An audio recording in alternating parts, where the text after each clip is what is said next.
मौलाना तारिक जमील के बेटे आसिम जमील की वफात की वजह उनकी बीमारी बताई गई, जिसे डिसलेक्सिया कहा जाता है। इस बीमारी को डिप्रेशन से जोड़ा गया, लेकिन आखिर ये बीमारी है क्या और इसकी क्या क्या अलामत हैं? जैसा कि मौलाना तारिक जमील ने बताया कि उनके बेटे लिख पढ़ नहीं सकते थे क्योंकि उन्हें हरूफ की पहचान नहीं थी। ये हकीकत है कि इस बीमारी का बराह रास्त ताल्लुक हरूफ को पहचानने, पढ़ने और लिखने में मुश्किलात से है और इसे कई साल कबल वर्ड ब्लाइंडनेस या रीडिंग डिसेबिलिटी भी कहा जाता था। लेकिन फिर 1968 में इसके लिए पहली बार डिसलेक्सिया की इस्तिलाह इस्तेमाल की गई। इस बीमारी की अलामत उस वक्त सामने आती हैं जब बच्चा बोलने की उम्र को पहुंचता है लेकिन बोल नहीं पाता, और जब वो स्कूल जाता है तो हरूफ को पहचानने, लिखने और पढ़ने में मुश्किलात दरपेश आती हैं।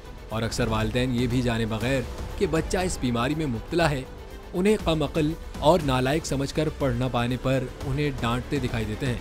डिसलेक्सिया होने की वजूहात में जीनियाती और न्यूरो के मसाइल भी होते हैं। इसीलिए मुमकिन है कि कुछ बच्चों में इस बीमारी की शिद्दत संगीन हो और इसकी अलामात भी इंतहाई खतरनाक हों। डिसलेक्सिया की दुरुस्त तशखीस के लिए माहिर अमराज इत्फाल समेत आसाबी और दिमागी बीमारियों के माहिरीन के पास जाया जा सकता है।